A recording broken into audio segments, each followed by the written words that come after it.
ए राजा कहियो माहुर खा के मर जाई पियल ना छोड़ब त छौकर जाई ए राजा कहियो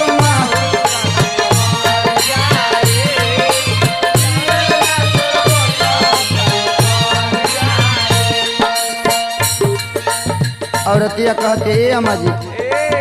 कहतरू ए बबुआ बो ए ना चुप रह ए पिया दे तेरा मुंह में पिया दे ले चिकना तो है। अच्छा औरतिया कहते ए अम्मा जी आधी आधी रतिया के भट्ठी पर से आवेले पीटी के केवाड़ी